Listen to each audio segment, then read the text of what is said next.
So you look around, you see people in stressful situations. Some people literally get overwhelmed and unhinged, freak out, whatever word you want to use for it. And others, in the same type of stressful situation, can remain composed and collected.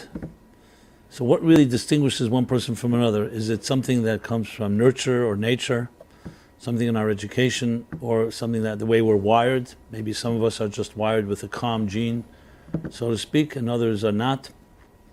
And of course, is there anything we can do, any methods, any approaches that we can use or do that can help us develop skills to be able to maintain a type of balance and equilibrium, even dealing with a lot of anxiety or stressful situations? That's going to be the discussion and theme of this discussion, I should say. And of course, there are many different ways to approach it. And I think all of us, no matter who we are, whether we're in very extreme, acute situations of stress or more milder forms, everybody can use better tools in dealing with these situations. Some people, as I said, when things are a lot of pressure, it brings the best out of them, and for other people, it brings the worst out of them. So I don't know where you fit in, but you probably know yourself well enough to know which way you react. So the point here is going to be to try to develop and understand the deeper roots and causes for stress in general and how we react to stress. And of course, the goal of that is not just to understand it, but to be able to then look inside ourselves and see whether we can actually develop deeper resources, deeper strengths in dealing with these situations.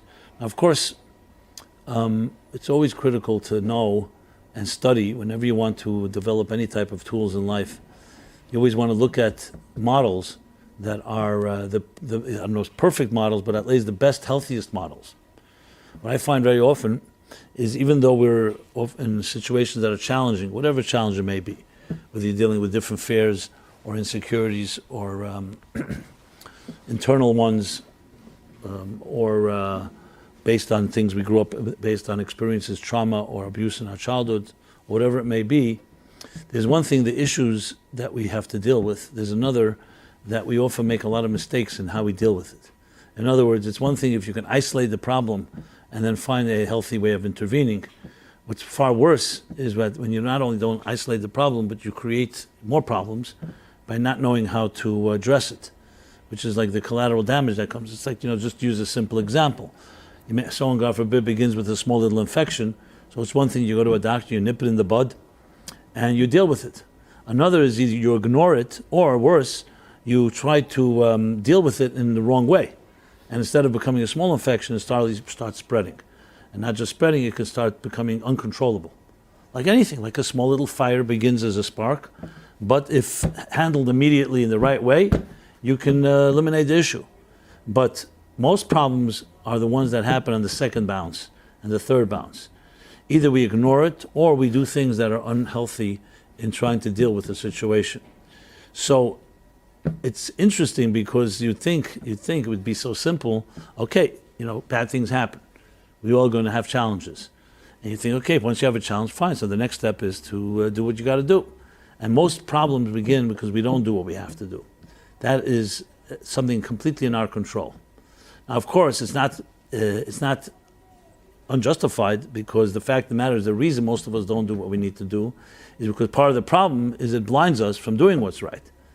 Either our pride or our subjectivity or our prejudices and biases become affected and shaped by what has happened to us. So, for example, just to use a simple example, someone insults you at work. Someone says something to you that's derogatory. So, different ways to react. You can react immediately, respond tit for tat in kind by insulting them in turn, or in some other way getting even with them. Or you can be quiet and think about it and plan properly what to do, either to ignore it, but not react impulsively. What usually happens, we do react impulsively because the emotional insult and the humiliation, especially if it's in front of others, doesn't let you just think, reflect objectively, so you react immediately. And that may be a mistake, because your quick reaction may not be the right reaction. It may not end up being good for you, even though you may feel good for the moment that you defended yourself, but it may not be a long-term solution. But the reason for that is because the insult did affect us emotionally, and we are therefore react. Of course, the wise person will say, "1 second, let me think about this," and then reflect. I could always come back and with a rejoinder and do something about it, or I can determine maybe the person may have misunderstood something, or maybe I misunderstood. I mean, these are just one example. There's hundreds every day where we react to things based on our emotional moment, the bad mood, or you may be subjective, or you may be prejudiced, or you just, whatever it may be, you're particularly fragile. And that reaction could be worse than the initial problem. And that's where we obviously have to put a lot of focus on, because it's one thing if you're able to, as I said, contain it and nip it in the bud and solve it at the root. It's another once it begins to spread. Now, the sad fact is that most of our early childhood traumas and experiences in our homes, which has such impact on the impressionable child that each one of us is at that age, does not allow us, because as children we don't have the tools to compensate and to counter the punches that we receive in life. Someone, let's say, is bullied at school, or someone in some way is mistreated by a parent or by a sibling, whether it's a mild form of abuse or a more extreme form, a child is not equipped. A child is meant to be, a child expects, and rightfully so, to receive love and nurturing and validation, and does not have the sophisticated tool chest to be able to know how to deal with an unhealthy situation, because it turns to his parents for everything. So what happens is, whatever the effects and whatever the wounds that we incur in our childhood, by the time we grow into adults and we can begin to deal with it, now it's already embedded in our systems. So I use an extreme example simply to make the point. If, for example, a child comes home from school, and day after day, week after week, they are berated for not having good enough marks, or not living up to a father or mother's expectations. And what do you think happens after a while? It's a one-time thing, We all have a certain amount of resilience.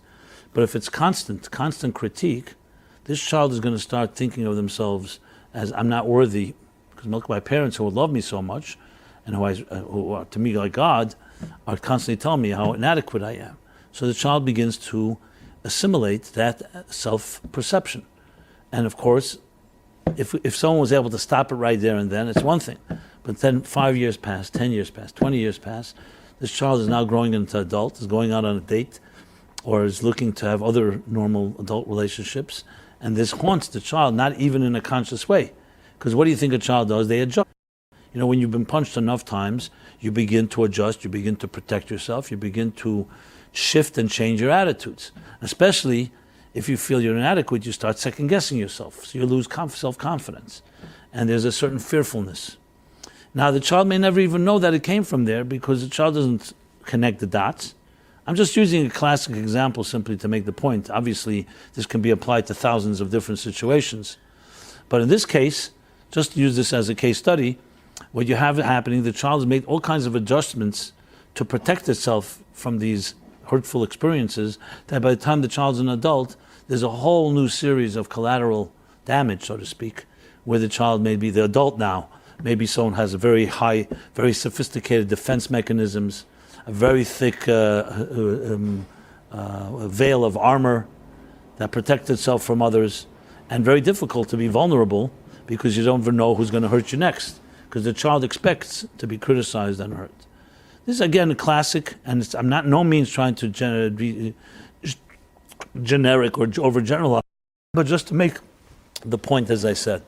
So now, what you're dealing with is not the original issue. You're now dealing with a whole slew of secondary problems that even the tools of this, who was once a child, this wounded child, as an adult, are also distorted, because the tools were all based on a unhealthy situation. So now the child can't even come, this adult can no longer, when dealing with a healthy relationship, meet somebody, let's say, that is healthy, they don't know whether they trust themselves or not trust themselves, and on and on. Everybody has a version of this in their own lives. Issues of trust, of commitment, of not being wanted to be hurt. And then especially if you do get hurt again as an adult, then it just confirms, you see, I shouldn't have let my guard down. So then your guard goes up even higher, and you develop another layer of defenses. I'm sure you can recognize some of this in yourself. Obviously, as I said, I used a more extreme example. There's even worse than what I've said. I just didn't want to go into the full nightmare scenario. And there's, of course, milder forms, and every one of us has something to deal with. The question is the extent of it. The point I'm making here, to sum up, is that there's a wound, and there's what we do to heal that wound. And what we do often causes more problems, more wounds than the original wound. And the same thing is when we're dealing with stress and anxiety and all difficult situations. You cannot, if you look at the difference between, let's say, a tree that remains standing after a heavy storm in the woods, and the trees that fall and get destroyed, or a ship at sea, the ship that is able to survive, again, a storm, and the ships that don't survive, capsize. What is the difference between them? It's not the storm that defines the ship. It's before the storm began, one ship was built properly, one tree has the proper deep roots. The storm exposes, in calm weather, you can't see the difference. You see two trees standing. You don't know the difference between this tree and that tree. They both seem strong. But the storm strikes, you suddenly see the difference. You suddenly see that one tree remains standing, so you know it has to have deep roots and is able to withstand. It has the defenses necessary to withstand the storm. And another tree did not have those roots. So we don't want to wait till a storm strikes before we build up our resources, which is one of the fascinating lessons from the biblical story of Joseph. I always thought about it. And everyone knows the story with Joseph. The story goes that Pharaoh has a dream, two dreams, that Joseph interprets as being 7 years of famine, which will be followed by, 7 years of famine, which would be preceded by 7 years of plenty. And that was with the dream. And then Joseph advises Pharaoh that he should stockpile. While there's an abundance of grain, they should stockpile Egypt, and they'll have enough when the 7 years of famine strike. They said, genius, what a smart Jew. And immediately appointed him as being viceroy, second in command to Pharaoh himself, because he came up with this brilliant idea. When you think of it ostensibly, it seems weird and strange. Like, what's so brilliant about that? You know there's going to be a famine. Now you know there's abundance. So what's the big thing? You save. It's called basically saving up for times when when the dry season, so to speak. But if you think about it, the brilliance was not the idea. The brilliance was execution. Everybody never thinks in terms of what's going to be tomorrow. Say, oh, tomorrow will come, I'll deal with it. Famine maybe it won't be so bad. Right now you live in the moment. That's why they have all these vehicles called forced savings, automatic withdrawals. Why? Why can't you just say, every month, on the first of the month, I'm going to make my payment? Because most of us don't. We start saying this month's a little difficult, next month I'll pay twice, double. Or 3 months, 3 times. And you start creating all kinds of play games with yourself, and we don't end up doing it. Having actual consistency and understanding the importance of consistency is not the same thing. What Joseph's brilliance was that he actually implemented. That as difficult as it was, he rationed off the grain, even when there was complete plenty and abundance. Never say, why are you rationing? Because one day will come and it won't be that way. And they'll say, maybe the dream wasn't exactly that way, maybe it won't be so bad. Nobody implemented. And that's what turned Egypt into a superpower. So it's one thing to know, another is to act. It's one thing to know that you should have a strong tree in your life, meaning you should be a strong tree. You should build a strong ship, not wait for a storm. But how many of us do that? We say things are good times now. Good times, psychologically, emotionally, I feel confident, I feel strong. Why should I be worried about the times that may not be that may be more challenging? But that's what defines the difference between the strong trees and the weak trees, the strong ships and the weak ships. So when you say that some people deal with stress differently than others, yes, there may be some wiring involved, and I'll talk about that soon. But there's a lot of it very much dependent on us, how we prepare in calmer times. Very hard in the middle of a storm, when you have 90 mile per hour winds blowing, and all else havoc. Suddenly say, oh, you know what? We better build strong roots. Doesn't work that way. ships are strong before the storm strikes. And that's the same thing with our psychological well-being. So if you were to evaluate yourself, not when there's pressure and stress and anxiety and difficulties, in a calm time, do you know what you're made of? Most of us have no clue. It's when there are difficult times, then we suddenly are subject to the winds of extreme change, when suddenly we either realize that we have a lot more going for us. Like they say, that the olive produces oil when it's pressured. Same thing is the expression used, Eleanor Roosevelt or whoever said it about women, that you don't know how strong a woman is. She's like that a woman's like a tea bag. You don't know how strong she is until you put her into hot water. Maybe an insult to men, but that's what they say about women, more power in that sense. But in general, when there's pressure, you suddenly see things about yourself you did not know. So it's hard to evaluate when things are going calm. What you really have, what are you made of? So we obviously need to understand that as well and not wait when things are very difficult. Once the difficulty strikes in a person's life, it's very difficult to go ahead and say, okay, let's build resources right now. I'm not suggesting nothing can be done, but it's a lot more difficult. So really a discussion of this nature, what's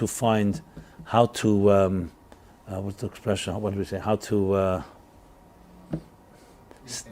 maintain calm during stress, really has to be addressed in two ways. One, what do you do when you're already in that situation? And more importantly, what do you do to preempt that situation so when it comes, you're well armed and you're well resourced? So I will talk from both angles. Obviously, I'm going to talk the second point first, which is how do you prepare? Because that's obviously the best of all scenarios. So to do that, we need to go back a little, as I said before, to put the microscope and let's analyze and evaluate a bit what are the dynamics that go on in the human psyche when stress strikes. And all forms of stress. This can be from a death to a loss of a job or to some other trauma in life, some transition, something that's serious, or it can be a stress that's more of an internal stress of internal anxieties over different things in life, sometimes traceable to childhood traumas and abuse or other forms of dysfunctionality. So I'm really covering, I think, as much as I can in the spectrum. Obviously, I'm not discussing things on a clinical level that may need medical intervention, as in medication or therapy or other forms. I'm trying to talk about it complementing that, or situations that we have more control over and we do not need some other substance or other help from outside. It's always important to have a good objective friend that you can lean on and you can speak to. But in addition to that, I'm focusing mostly what we can ourselves personally do. So before you do anything, you have to know what you're made of. When, God forbid, somebody, let's say, rushed to an emergency room in the hospital, and no one should know of this, but let's say there's bleeding, internal bleeding or some form of bleeding. So the first thing a doctor does, the emergency doctor will do, is diagnose, assess. You need to immediately know. Obviously the first thing they'll do is stop the bleeding, obviously. But the first thing you need to know where it's coming from. And you need a trained person to know where it's coming from. Because as I said before, if it's not a trained person, you could end up doing things that can cause more damage. That's why it's very important when you have an emergency victim to know exactly not to move the person, when to move, how to move, because you can cause more problems if you don't know what you're doing. So the same thing is psychologically. If a person is in a situation, in any given situation, you need to know, what are we made of? Where is this coming from? Because if you do the wrong type of intervention or you don't do any, you can cause more problems than solve. So that's why it's so critical to understand or use the expression, one of the expressions in the mystical teachings, Hasidic teachings, Jewish psychology you can call it, is that Yedias, in Hebrew, Yedias hamach lechetzi refuah. Awareness of a problem is half the cure. So if there's a problem and you don't know what the problem is, that itself is part of the problem. Awareness of the problem. So the key thing is on awareness, self-awareness and awareness, what are we dealing with here? So let's analyze the anatomy of stress, okay? Now we know what it feels like. It feels very uncomfortable, to put it mildly. It feels extremely disorienting. demoralizing, can create panic. Stress is a very challenging thing, because you're, let's say, in a very calm environment, everything is going smoothly, and then something happens, unexpected, something you would completely not prepared for, and it throws you. Everybody can be overwhelmed by a situation. Of course, we're going to be talking about what you can do, and that's why you'll find the difference between different people reacting. But it's a natural thing. If you're suddenly subject to a scenario that you did not expect, you come home, you see your whole house is upside down. I mean, just use that.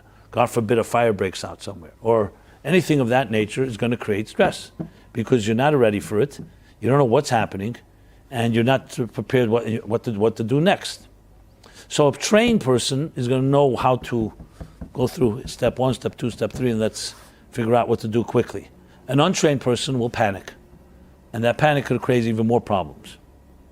You see a drowning victim, for example, and they're thrashing about. So a trained lifeguard knows how to go over to that drowning victim and knows how to grab them. Because if you go regularly, they'll pull you down. And a person in that desperate state is very strong. They'll pull down anyone, even those coming to save them. Why? Because they're so desperate they can't think straight. So a good lifeguard will go from behind, grab the person in a way that they can't attack the person who's coming to save them. Now you'd say, it doesn't sound logical. Here's a person coming to save you. Yeah, but drowning is not logical. You lose your logic. You're not thinking straight because you're desperate, and especially if it gets really situation you feel completely panicky. So you are in a place where you cannot really know how to approach it. Okay. So what is the dynamics of the stress? Dynamics of the stress is the following. We're all created, and I'm talking now healthy children born with normal skills and tools. We're all born with tools to be able to survive. For example, even newborn children, without any conscious effort, cry when they're hungry, thirsty, in pain, uncomfortable. If they didn't cry, no one would know there's a problem. So that's how God created, that's how we are created. Without any effort, the human body has its survival instinct, and it will cry out when there's a problem. Now, when the child is older, they can speak, fine. But the same bodily instincts exist even in adult life. For example, you put your hand too close to fire, your body has nerves, and is going to sense warmth and heat, and you'll pull away. Or other things that the body has its instincts that it senses. This is our whole nervous system. It senses pain or it senses danger, and it will stay away. So that preempts or prevents problems. Because let's say, for God forbid, you didn't feel it was fire, and you put your hand in it, then suddenly you get burned. Or the fire surprised you, you walked into a room or something, and there was a flash fire or something, then you weren't ready for it. So the human body has its natural instincts, and of course, as we grow older, we also develop, and we learn from experience things that maybe our natural instinct would not be there. Like, a child may cross the street on their own. The adult tells the child, you don't cross the street. You don't walk alone in the street. You hold my hand. At some point, we develop that knowing, even though we may never have seen a car, God forbid, hit someone, but we know that we come to develop things that may be more dangerous than others. There are, of course, situations that even as adults, we may not even know is dangerous. It may not even be dangerous physically, but it may be dangerous psychologically or emotionally. Like, what effects does a predator or a con artist that can emotionally manipulate have on you? So if you're smart and you're savvy, you sometimes can prevent, but there are people that are really good, and there are people who can fool and can lie and be duplicitous. So that comes with experience as we develop experiences, or before we make a move, we check with someone that we trust. So we adults have developed all kinds of mechanisms and tools and instruments to deal with situations and not allow stress to come into play. But it's inevitable that a person is inevitable that we are going to definitely face situations that you cannot prepare for. This can be surprises that you simply do not know how to prepare for because you weren't expecting it, or it's due to situations that are completely out of our control. And that's when what happens is the body goes into a type of let's just use an example like allergic reaction. Just like someone may have allergies, so the body goes into hyper mode to protect itself. What happens is when there's a stressful situation, the body will tense up and we will become somewhat lost or disoriented, as I said, or even demoralized. And I am just using scenarios just to make the examples. God forbid anything should ever happen to anyone that's any of my examples. I'm just using it just to make my point. You're walking late at night, you hear footsteps behind you. What do? You weren't ready for it, you didn't expect it, etc. So I'm talking about natural, not when you're not trained, you panic. Maybe there's nothing to panic about, but there's a certain fright that sets in, and often you make mistakes as a result because you don't think straight, you don't know what to do next. That's just a small example, and there's other examples. Now, this has nothing to do with our fault. This is due to circumstances that have overwhelmed us that we were not ready for. And obviously, you can't prepare for everything. But what happens is the body goes into the body, and I would say even the mind and the heart, all go into a type of emergency state. And when you're not trained, what happens is the body and the emotions and your mind will lose sight, like I mentioned with the drowning victim, and you'll do things that are not rational. You may do things that are even destructive. Whereas, as we'll soon discuss, what you can do to counter that. So stress really, basically, think of it as a bodily, I would say it's a psychosomatic, that has physical and emotional and cognitive responses to an unnatural situation. And each of us will react differently, but we won't react normally because it's not a normal situation. And an abnormal situation is going to automatically create abnormal reactions. The question is now whether these abnormal reactions are ones that we can refine and do things about, so we should be able to take more control over it. And that's where we have the capacity to develop different methodologies. But it's important to understand exactly what I just said here, that there's a natural state we're in where we feel safe and comfortable, and at home or with people we trust or environments we trust. That we know what to do. You know how to maneuver through that because it's comfortable. Then there's situations that are not comfortable. Now that doesn't mean every uncomfortable situation will turn into a dangerous situation or something that you should stress over, but it's definitely, we're not like a fish in water. We're not comfortable there. And what will happen then is we will react as an uncomfortable person reacts. Now here are the few factors that are critical to take into account. What does it mean to be calm? Let's talk about calm. It's always good to, by contrast, you want to talk about lack of calm, being panicky or unhinged, as I mentioned, or other ways that we lose ourselves. So let's talk about what is the calm state. The calm state, really, based on what I'm saying, is essentially when you feel that you belong, you feel comfortable. Exactly, I used the example of a fish in water. A fish is comfortable in water. Take the fish out of the water, the fish will start thrashing about because it's not its natural environment. Same thing with us. We're comfortable when we're breathing, our heart is beating, and we're healthy people. What happens, God forbid, a person suddenly loses oxygen and is unable to breathe? We get panicky, like what's happening? Again, no one should know of this. So the natural state, when you say calm, is basically where you feel your sense of belonging, you feel a sense of seamlessness. As a matter of fact, as I mentioned many times, health doesn't feel like anything. Someone will say, what does it feel like to be healthy? If you were able to describe a sensation, you probably need a doctor, because health is not supposed to feel like anything. Breathing should just be smooth and seamless and invisible. Health is invisible. It's a healthy energy flowing through your body without any thuds and dull or sharp sensations. It's just the way it is. If you're right now, I don't know where you're at, but let's assume everybody here is feeling very good. So what does it feel like? What's your left foot feel like right now? Before I mention it, you probably didn't even notice it's there because you don't feel anything. If it's a healthy foot, you're not going to feel anything. And the same thing with the rest of the body. Things are flowing smoothly. You think about it, you start thinking, oh yeah, I'm breathing. Does anyone know, do you know how many times you breathe every minute? An average person takes 18 breaths. Did you ever think of that? It's so seamless we don't even know, which is, of course, the gift, the blessing. You go, God forbid, to a hospital. You see someone struggling to breathe, they need a respirator, or something else to help them breathe. You realize, oh wow, it's a pretty big miracle to breathe. So the calmness is a result The serenity is a result of belonging. To put it in a little more psychological terms, it's where the subject and the object melt into one and you're not conscious of yourself. You know, you're reading a book, for example, and you're immersed in this book. You're absorbed to the point you don't even realize you're turning pages. You don't even realize it's a book. You can actually feel the suspense of the book. You can cry, you can laugh, you can be frightened. And you think about, what do you mean? You're just reading a book. Someone walks into the room, they see you laughing, they see you crying. Why are you crying? You're just reading a book. Because the book has become so one with you that you're like in the scene. It's as if you're living it. That's what a good author can do. What's happening? The subject and the object, meaning you, the subject, and the object of the book have become one. To the point, what sometimes is called in the zone, to the point you can't even distinguish between the two.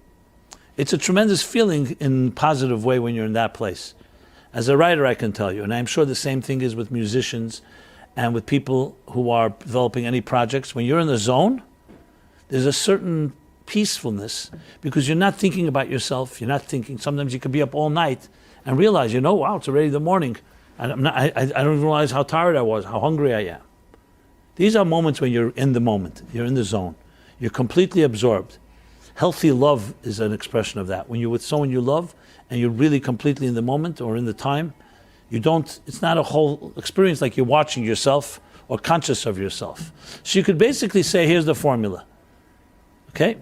Object and subject are joined together in a state where you're not self-conscious about it, equals a calm, an inner calm, an inner peace, an inner state of serenity. The more conscious you become, the less serenity there is, because you start asking yourself, do I look right? Am I here? Am I not here? What is the other person thinking about me? You don't have that when the subject and object join together, because you don't have self-consciousness. Now you look at healthy young little children, as I said, healthy, not been hurt in any way. They have no self-consciousness. You ever see a child that's self-conscious? Before parents impose it on them or subject them to it. Children crawl around. Thank God I have today grandchildren. As a grandparent, you have more time to watch, and I observe, and I see this free abandon. There's just exploring everything without a shred of self-consciousness. Don't care what people think. Crawl. As a matter of fact, you have to actually run around this baby because who knows what they can do. Stick their hands in the wrong places, it could be dangerous. But on the other hand, the good side of it is they're not self-conscious. They're just exploring the world in this adventurous, exciting way, and sometimes it's very envious to just be able to be in a place like that because they're totally comfortable. However, should a parent or an educator or any adult start yelling at the child? So, okay, one time, fine. But continuously yell, what will the child start doing? They'll start repressing themselves from exploring. They'll say, who knows what someone's going to say about it? I'll be judged, I'll be criticized, I'll be punished. What's happening here, right there before our very eyes, if you're able to look at this in a close-up, and let's say they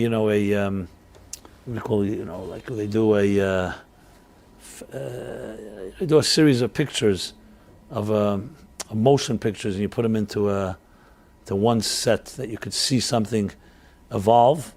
So you'd see how an innocent child, completely non-self-conscious and completely comfortable, suddenly becomes uncomfortable. And that child, in that type of environment, will continuously start second-guessing themselves, become more and more self-conscious. If the parents are loving parents and nurturing parents and validating, they will validate the child's exploration and self-confidence, and that child will grow up to be someone that is pretty fearless. In a good way. I don't mean fearless in a crazy, reckless way, but fearless in the sense that they don't second-guess. They have a healthy sense of confidence. Now, obviously, that also needs to be measured. Everyone needs humility, but they don't have that constant, am I being accepted? Do I have to please people? They don't become pleasers. They have a certain sense of self, and you know that they're at peace with themselves. I've seen people like this in my life. Not many, but I've seen. And you could tell immediately. You could see a person just comfortable in their own skin. You get the concept. And some people are just not. And it's not a critique, Because most people not comfortable in their own skin is not due to their own fault. It's because they were made uncomfortable. And and they're now a product of that. But that doesn't mean you can't reverse it. So what is calm then is a state of belonging, a state of feeling that you are comfortable, and thus nurtured. You go swimming, you go to the beach, you go underwater, there's a certain calm, because it's almost a recreation of the 9 months that we spent in the submerged in embryonic fluids in our mother's womb. That's not to be underestimated. The 9 first months of your life, before you became an independent child, but from moment of conception, developing into a fetus, 9 months, you were completely submerged in another human being. Everything was taken care of. What you ate, what you drank, what you breathed, everything. Completely protected. Now, God forbid, unless a mother is taking drugs or doing other unhealthy things, most children will have that gift. And even if the mother is psychologically screwed up and will be later abusive, but the 9 months, God protects the child, even from an unhealthy mother. Again, except if she does things that are literally unhealthy. So it's interesting. We begin our lives, and the Kabbalists, the mystics, actually talk a lot about this. How we begin our lives submerged, literally like a fish in water. Literally. And that's why we begin with a fighting chance that we enter the hostile world, and the umbilical cord will be cut. And more than once in life. Once physically, the other times figuratively, hopefully. You will have been empowered with an arsenal of a calm state of serenity that began the beginning of your life. As a matter of fact, according to the Medrash, some of the sages, they say that existence itself, the universe, began completely submerged in water, and it was only afterwards where water and land were separated. Even from the point of view of the Big Bang, that was also the case. Everything was one soup of gases before it exploded and began to become a shape into the universe as we understand it today, into a many multifaceted. So there's something to be said about that state of inner unity or inner seamlessness. And that is when every time we feel calm in our lives, in a sense we're going back like that to that natural space. When you're comfortable with somebody, what's really making you comfortable with them? Besides the fact that you trust them, what makes you comfortable is that you feel that you belong, that you feel you're not being judged. There's a lot of action going on in New York today. This is very stressful to me, all these New York sounds. I know you get used to it, right? But you're going to see I'm going to try to compose myself and make sure to demonstrate calm amidst New York's emergency vehicles. Okay, that was a little aside. So when you're comfortable with someone, if you could analyze, evaluate the anatomy of it, it means there's a comfort with a trust, where you know, as I said, as soon as someone starts judging you, you could see it right away. You ever see people, you meet somebody, you right away see in their eyes, they may not criticize you right away, but with their eyes they're already giving you a look over, and you're ready to hear stuff. You're not comfortable around people like that because they're projecting their own garbage on you. And doesn't mean you're necessarily vulnerable to it, but it's not comfortable. Whereas you see some people, they just look at you with kindness. And I'm not even talking now love per se, just a certain compassion and kindness, a natural reaction of respect, dignity. You know very well when your dignity is being respected and when it's not. We all are able to tell. Some people, unfortunately, think that they deserve to be abused, and therefore not surprised someone assaults their dignity. But that still doesn't mean that they feel good about it. And many absolutely are insulted because we deserve that right. So where do we get that from? We get it from because it's our natural birthright. As I said, 9 months in the womb, and the natural state of the soul. I'm introducing the soul here now. The natural state of the human soul is comfortable. That's why children are comfortable until they're told to be not comfortable. It's a fact. Now again, I'm not talking about extenuating circumstances or something. I'm talking overall, that's the way it is. So really, our natural state is calm, and our natural state is serenity, and natural state is seamlessness and lack of self-consciousness. So what happened? What happened was the natural state was upset, was disturbed by something. And usually it begins in our homes, and then it could be in our schools, in the early age, and then in our environments, and in the social settings. And as we grow older, as many people will tell you, as I get older, I get more and more cynical, because I see that most people are parasites, or in it only for themselves, selfish. And yes, they may be giving if they get something in return, but I began my life feeling I could trust everybody, and now I'm at a point where I feel I can't trust anybody. You ever hear familiar such lines? I don't know where you're at. Some people are in between and still moving, but usually that's the trajectory, which of course is quite disturbing, because, and if you say to someone, how could you, it's quite depressing. They say, yeah, but it's realistic. I was once idealistic. I thought people really were better people. Now that I came to realize, my best friend screwed me at work. This one came a few dollars. This one for a promotion. And the competitive dog eats dog world, and it's a rat race, and all the other cliches and bumper stickers or whatever you want to call it. And most of us then develop a certain jaded attitude. Maybe we retain some of our idealism and some of our hope, but we become very wary, because you meet people and you don't know who you're talking to. Especially people will tell you, I was in love with someone, and we were deeply in love, and I thought it was mutual, and everything was going great. And then one day, goodbye. Complete surprise. Betrayed. Abandoned. I can't believe it. I thought I knew the person.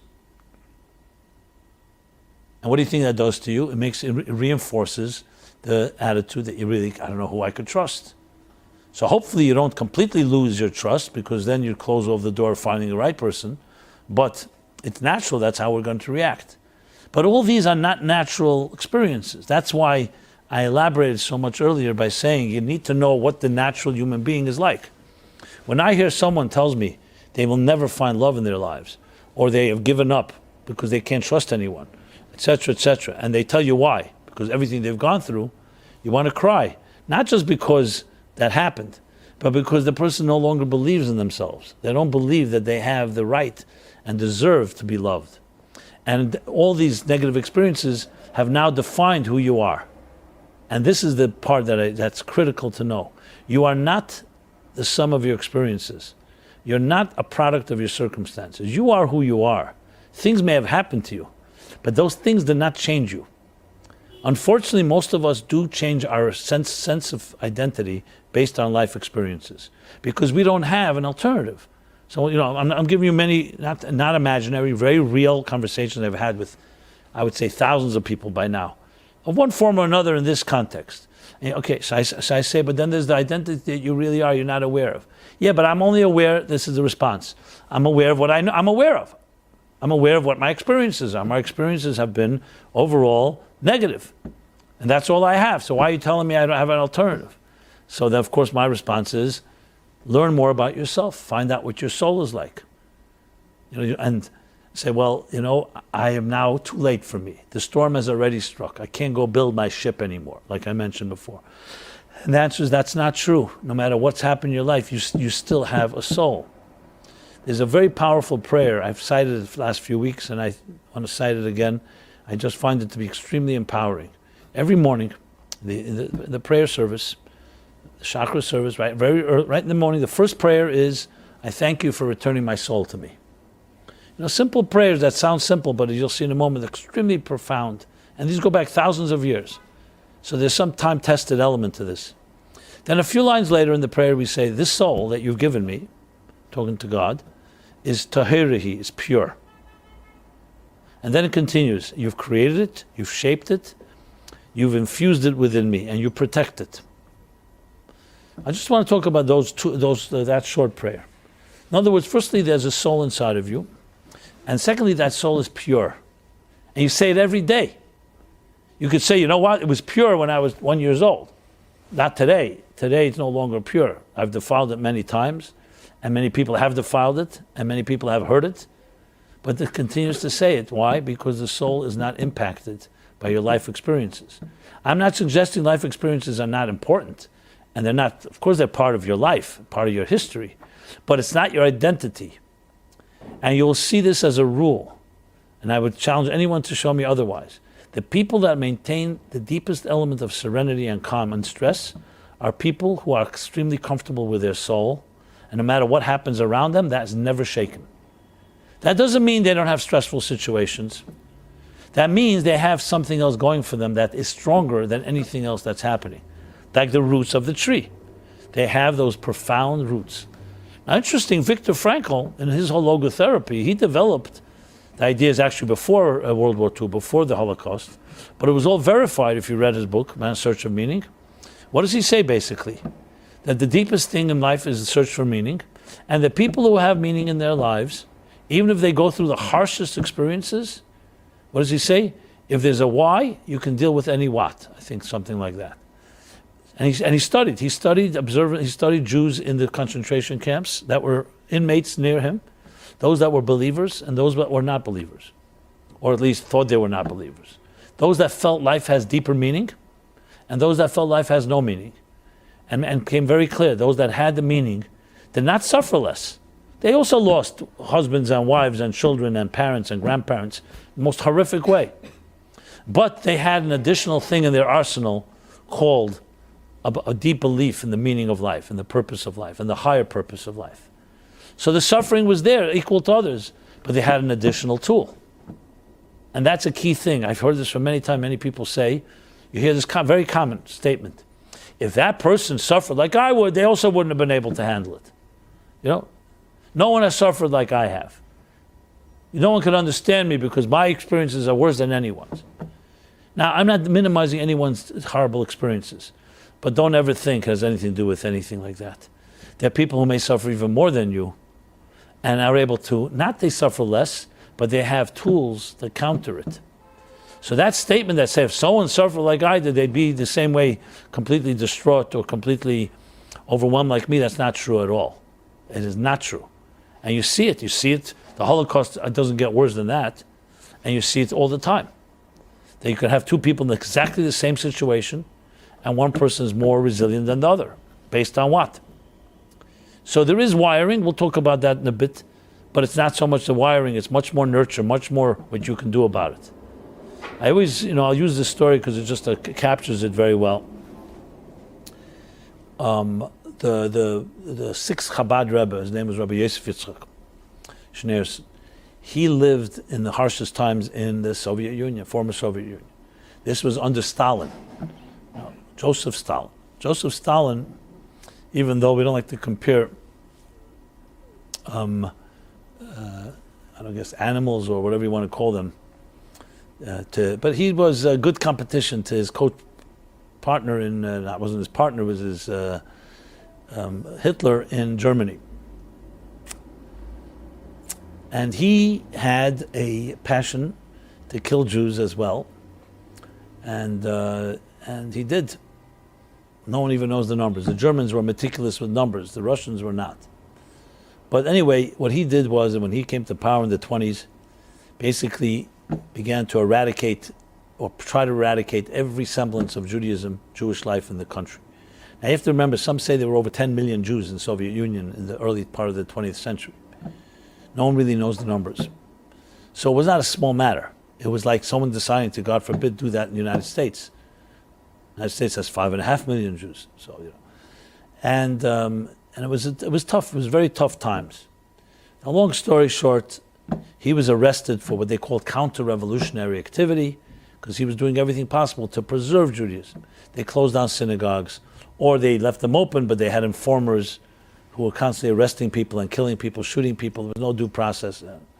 They closed down mikvahs, they closed down kosher, they closed down everything, circumcision. The whole Jewish life, traditions that were so much part of Jewish life, they tried in any way possible to eradicate. He went to war against that, not in a overt way, by maintaining his commitment and encouraging others. They called that counter-revolutionary. They arrested him. Now, arrest there was not exactly you hire a lawyer and you get out if you're innocent. There was no such thing as a defense attorney. It was a kangaroo court, set up completely only prosecution, and you're completely at their mercy. Now, this Rebbe he wrote a diary, which he called Tractate from Hell, Masechta Gehenim, that's what he called it. And he described the torture and described what he went through and all. And in his mind, he said, the day he entered the prison, And he said to himself that I made a resolution that I will, no way will I cooperate with them. And whatever happens, happens. But I will not lose my dignity and give up my own choices because of them. And he insisted that they let him keep his talis and tefillin. And even though he was fluent in Russian, he spoke only Yiddish. Mind you, some of his captors, his main captors, were Jews. They were called the Yevsektia. These were called the Jewish communists. They were bigger anti-Semites than all the non-Jews.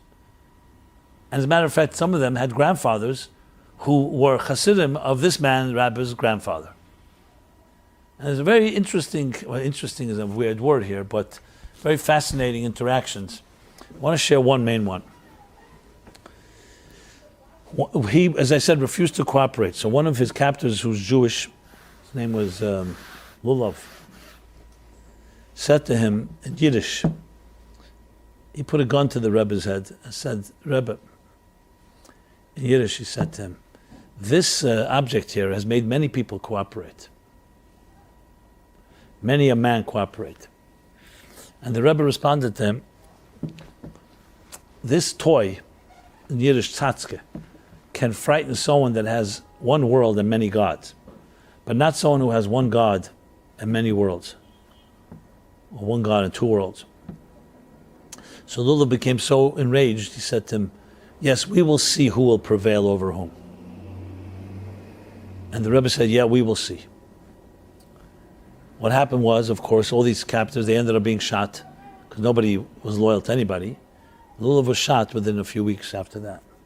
The Rebbe came out of prison, miraculously. Actually came to the United States, 1940.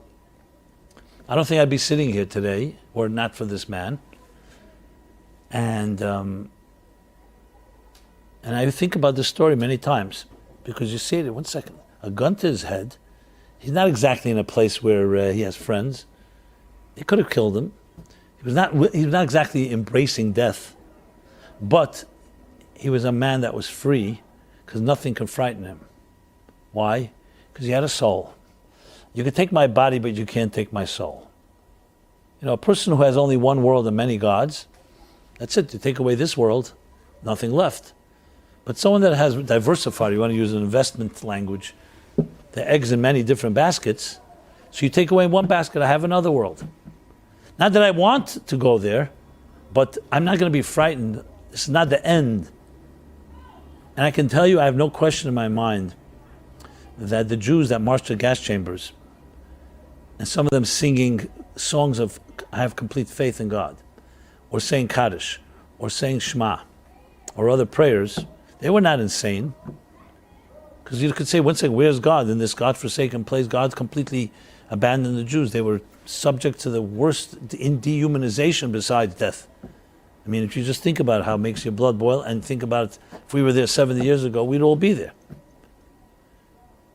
And yet, they proclaimed their faith not because they were delusional, because they were saying a major statement. You can take our bodies, but you can't take our souls. You can take our lives, but you can't take our faith. We will prevail, and if it won't be us, it'll be our children. And if it won't be our children, it'll be our grandchildren. I'm using this as a very important example. I'll bring it back to our discussion in a moment. And when you go today to Berlin, and you go to the Brandenburg Gate, where Hitler, Yimach Shemai, would stand with his hundreds of thousands of legions. We have images, videos. Go and find Hanukkah. Tell me what you see where Hitler stood. There's a Hanukkah menorah. And the Christmas tree is all the way to the right. And you'll ask the rabbi how they pulled that off. He'll say he convinced the curator that for aesthetic purposes, it looks nice to have the menorah in the center and two trees to the right and the left, where Hitler stood. And Hitler's Nazis hide their identities, and their children and grandchildren don't want you to know who their grandfathers were. And there are Jews walking in Berlin today with tzitzit, with kippot, women lighting candles, Shabbat observed. So you ask, yes, 6 million were taken, but who prevailed? The obituaries they wrote did not get fulfilled. We're here. And you see it in the former Soviet Union, elsewhere. To me, these are not just nice stories. These are lessons, psychological lessons that you can derive tremendous power from. You know why? Because these people were not defined by their circumstances. They never allowed They suffered but did not become sufferers. And to apply it back to our discussion on a far less stress that we have, because our biggest stresses, unfortunately, could be health issues and others, and I'm not minimizing it. It's exactly the same formula. It's what you have inside you before the stress strikes, and even when the stress strikes, that will define who you are. And if you don't have that, now's the time to start building it, because it's never too late. We all have it, as I said, our birthright. We have a serene, natural calm inside our soul. The problem is it could be completely trapped and locked away, and the rest of you has developed a new personality that gets stressed out. So you have to know, firstly, that that's not the real you. And you say, how can I prove it? You know what? Let's say I can't prove it, but I think it would be nicer to believe that about yourself than just to think you're just one big neurotic, stressed out, what do we call it? So even if, secondly, I could prove it, because I've seen with my own eyes how people have been able to access that. But you have to believe in yourself and believe that you once had that, or let's put it this way, you were once a child that had that and accessed it, and may have gone undercover because you've been hurt. Because people have convinced you that you don't have that natural, peaceful place, but you do. And every morning you say it and reinforce it, that the soul you've returned to me is pure. Yes, that pure soul is now packaged inside of a body, and it's packaged inside of life experiences and a lot of stressful situations, but that pure part of you is there for you to access. You know the eye of a tornado, right? They say eye of a tornado is a very calm place.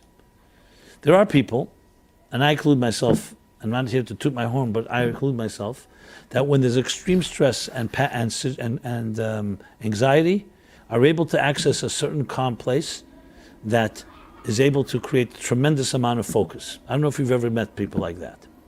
Many get caught up in the winds and become part of the problem. But there are those, and look at it like, commander-in-chiefs. They cannot afford to panic because they have lives at stake that they have to protect. So there's an inner calm that we all have within us. This doesn't mean the situation is peaceful. You obviously have to come up with a strategy to deal with it.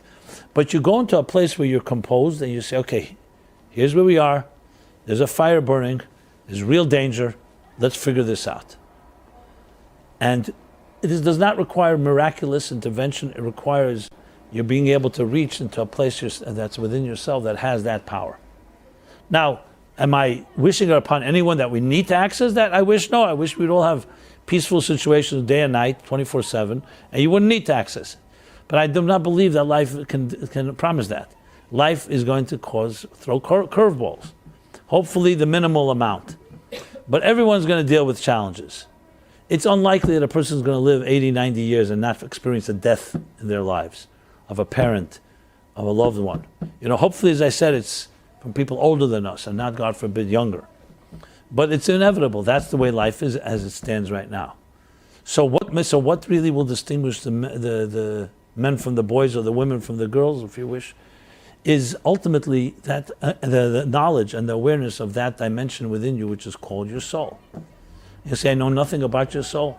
So right now is the time to start learning about it. And as you learn about it, you become more aware of it. Because your soul is beating inside of you as we speak, just like your heart is beating inside of you. You have to just know how to recognize it. As a matter of fact, I will even tell you this, anxiety is actually your soul telling you there's something wrong. Just like your body tells you through pain there's a problem, the soul tells you there's a problem, that the soul is not being fed when you have anxiety.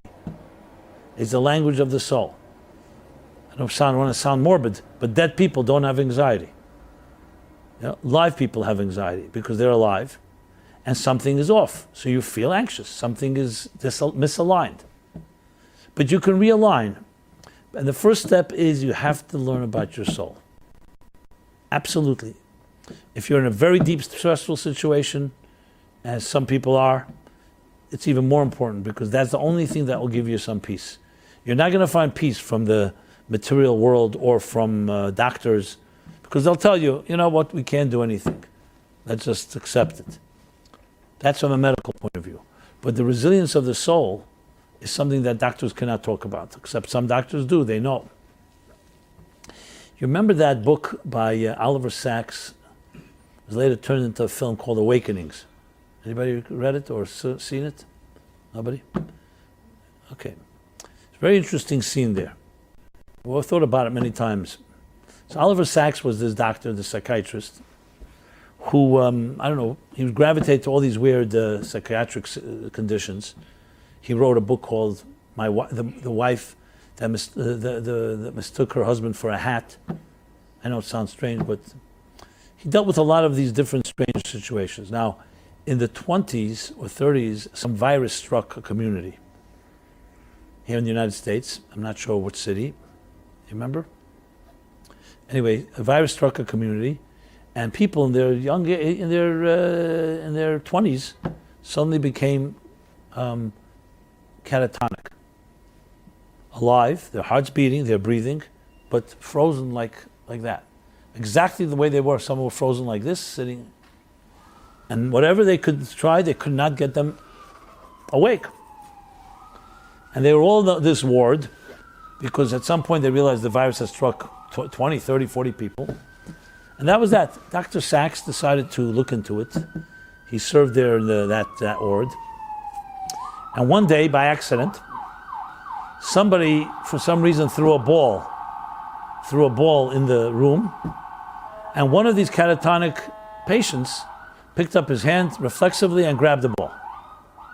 First time that person moved in 20 years. 15 years. Okay, he saw that, so he decided to throw another ball. And another person did the same. So he realized there's something going on here. The ball throwing is causing them to a natural reflex, which means there's some consciousness going on. They had to be fed and everything because there was no movement and they had to be taken care of, but they were clearly alive.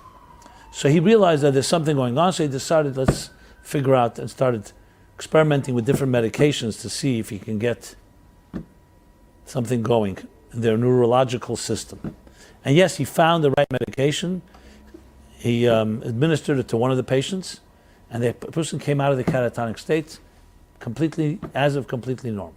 And they started administering to other patients, and the same effect. Now, of course, they had to be kept under observation because no one knew if the medication would last, etc. And also, they were completely disoriented. These were people now living in the 1960s who grew up in the 20s and the 30s. Anyway, they took them on a field trip to jazz music from the 20s because that was the only thing they recognized. I'm not going to go through the whole story. It's a fascinating story. But there's a scene there. This first patient, obviously, unfortunately, the end of the story is not so happy. The medication did not last, and they needed higher dosages, and then it caused the tics and other side effects. Ultimately, they had to stop the medication for all of them. They all went back to their catatonic state. But the first patient, they all wanted to behave like free people, but they couldn't because they saw there was side effects. So one of them used to go to the cafeteria, and he met this woman who would come visit her father, who was in a vegetable state, a coma. And I guess they started having some romantic connection. He was the patient, but then at the end of the story is where he finally cannot. It'd be the last time he would see her. It's a very moving scene. So they meet in the cafeteria, and he has all these tics, and he's trying to protect, he's trying to hide it from her. And he tells her this will be the last time we'll see each other because they're taking him off the medication. And she's telling him about, something. I've been reading a book to my father, but he's in this vegetable state. He's in a coma, already 10 years. And I don't think anything is there. I don't know. I'm going to stop reading to him. So he says, this guy who was in a coma, who was himself in a catatonic state for over 20 years, says to her, no. You continue reading. He hears you. He hears you. And it's a very powerful, to me at least, scene. Why? Because we don't know what's going on in another person's life. How do we know? Special children, Down syndrome or others. What do we know? And it's so easy to write somebody off because they're not behaving the way you think they should behave. What do we know about the depths and the mysteries of the human soul? Like the guy that used to come visit his wife who had Alzheimer's, and she was losing. She was forgetting things, and she forgot this person already. She didn't even remember her own husband anymore. How sad. But he'd continue visiting her. The nurse said, Mr. So-and-so, your wife doesn't recognize you more. You don't need to come anymore. He says, yeah, but I recognize her. You know? So the matters of the soul are mysteries that we should never think. You know, what do we know? We don't even know about the mind. Ask the greatest neurologists on earth. Ask them what percent do they estimate we know about the human mind. The human mind is the size of my palm, a little larger than this palm. What do we know? If they tell you we know 5% about the mind, we'll be lucky. That's what they will say. I've asked. The mind, let alone the human psyche and the soul. Now, medical advancements are tremendous. Longevity, age expectancy, life expectancy, and so on. Not taken away from that. But we know so little about this little human being called the 5-6 foot frame human, 100, 120, 130 pounds. I'm not going to go higher than that. You know, what do we know? We know more about outer space, millions of miles away, than we know about this little creature here, right? Sitting right here in this chair, meaning all of us. The soul is an unfathomable and deep and mysterious place. But there are books that talk about the soul. You mentioned the Omer book. We're now in the 49 days between Passover and Shavuos. I wrote the Omer book, which dissects the 7 times 7, 49 emotional attributes. And when you read it, you know, no one's ever seen an emotion. What does love look like? We don't know, but we know what it feels like. And there's discipline, and there's compassion, and there's endurance, and there's humility, and there's bonding, and there's dignity. 7 emotions. And you follow this as we have an app. This is a plug, but I'm not trying to plug it. I'm really trying to make a point. And that is that the soul is made up of parts. And just like a doctor will give you an X-ray or a CAT scan of your body and your mind and other parts of your body, there are books that give you an X-ray of your soul. A real X-ray. Again, it's not a physical X-ray. It's not made up of physical parts, but it's made up of spiritual parts. And there's ways you react to things. Love is a very real part of our lives. I would say love is probably more important than any other organ in the body, even though it's not an organ or limb, but it's a necessary component. So when you start recognizing and studying and recognizing what your soul is like, then you learn how to nurture it and nourish it, just like we nourish the body. And that is the greatest counter force to any stress, because the soul, as I said, is pure. The more you can rely on your soul, the more you can fall back on it, the less stress there will be, guaranteed. And as I go back to the formula I said before, the more someone is where they feel they belong, and that's the soul of a human being, the less they will be impacted by the stresses of their lives. That, again, I repeat, that does not mean you won't have stresses, and it does not mean that everything's going to be simple. But you've discovered deeper resources. And this is not, don't take my word for it or by faith. Try it out. I've seen it. I've seen it work with play situations of people with very dire circumstances, very difficult. And it absolutely works. And it makes total sense, because what you're doing is digging deeper and finding more resources. Those resources are what give you the power to counter any difficult situation. If you don't have those resources, then all you are subject is to what you have. And stress and anxiety will control your life. So the only solution is either you're going to numb yourself and self-medicate to the point you don't feel the stress, which is not obviously a real solution. That's just escape.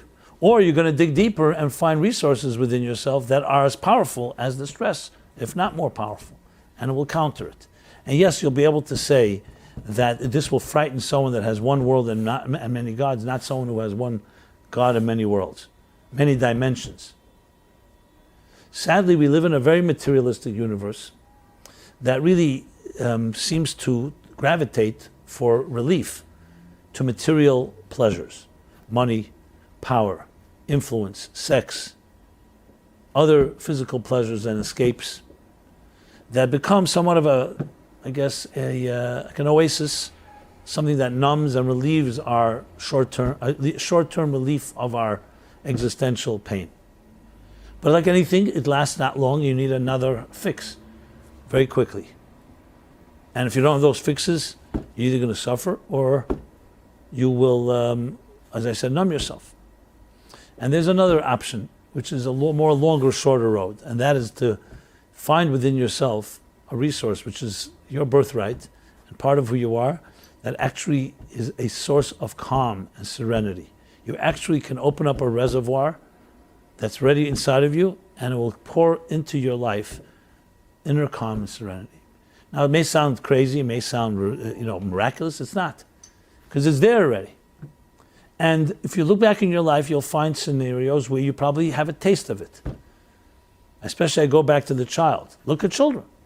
It's not sometimes, this is an empirical fact. You study children, you show me anyone that's under 1 year old that is stressful, unless they're living in a stressful home. Children don't have natural stress. They don't have natural anxiety. Again, except in circumstances that force it upon them. I would even say older than that, but by older than, they already start getting influenced by the forces around them. Like I told the story here, not a joke. A guy told me to come to this class. Him and his wife, they have a bunch of dogs and cats, but one dog particularly was acting up. And they're well-to-do, and they have a veterinarian, but not only a veterinarian, today you also have dog psychologists. I kid you not. So they put the dog on the couch, I guess. I don't know if it's a couch, the canine couch or whatever, figurative couch. And the psychologist, the dog psychologist, told them these words. I mean, when they told me, I burst out laughing, and they said, "Why are you laughing? We're crying." Okay, but then I couldn't control myself. The psychologist told them that the dog is exhibiting a lot of neurosis and clearly picking it up from them, because the dog on its own doesn't have neurosis, and they have to stop arguing and stop being so tense in the home.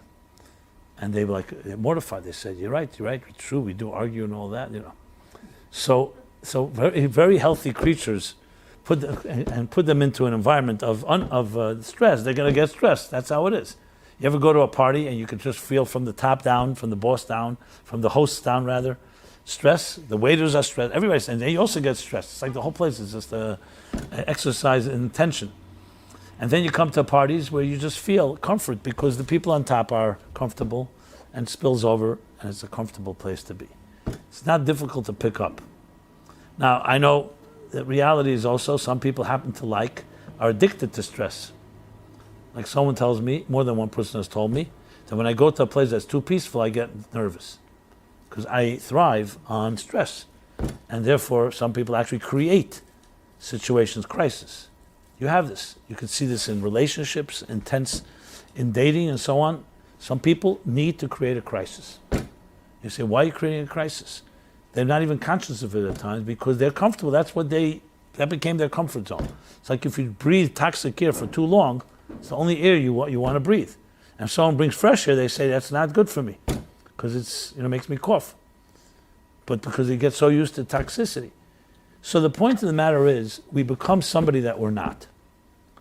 And I am ready to state with everything I know and experience that many of us are not who we are behaving not who we really are. I'm not going to compare us to dogs, obviously. That's not my point. My point is the stresses of life and the circumstances of life have defined you. And that is the real tragedy, because it's not you. It's bad enough the things that have happened, but now that you yourself say, I'm a product of that. Like I always point out when someone says, who are you? People give you their business card. Every time and I say, but that's not you, that's what you do. So the smart ones will say, well, what I do is what I become. It's true. You become your job, but that's not who you are, and everybody knows that. But that's life. We become what we do. We become what our activities are about. And therefore, instead of it being the other way around, that your insides, who you are should define what you do is define who you are. Now, it may not sound so terrible, but it becomes terrible when especially it's negative stuff. And that is what it comes down to. So a key place this plays itself out is in relationships. You project your experiences into your relationships. What do you think happens? You're not who you should be. The other person is probably doing the same thing. And how could you really ever find a soulmate that you could be at peace with and calm with when you yourself are not calm with yourself? You're not at peace with yourself. Now, this doesn't mean we have to go to 20 years of therapy or 20 years of work. It just means you need to start asking yourself, maybe there's parts of me I don't know. Maybe it's time to get to know myself. I know it sounds weird, but why not? If not now, when? You know, what are we waiting for? Now, I'm not suggesting we have no self-awareness. I'm not going to state that at all. I'm sure everybody has some more self-awareness. The question is how much?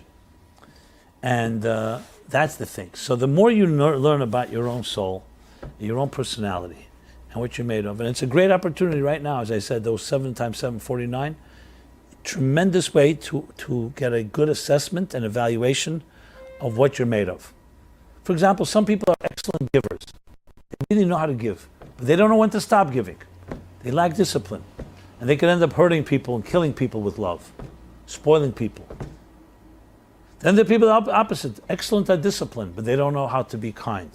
They're very, very always frugal, discipline, everything, discretion. They don't know how to let go and just be a little more giving. And then you go through other things. Some people are extremely determined and ambitious, and they'll step on others in the process. Others are too humble, and they don't stand up for themselves. I'm just using some simplistic, but then there's an interaction of all of them. You need to have within love, you need discipline. Within discipline, you need love. Within ambition, you need humility. Within humility, you need ambition. You get the idea.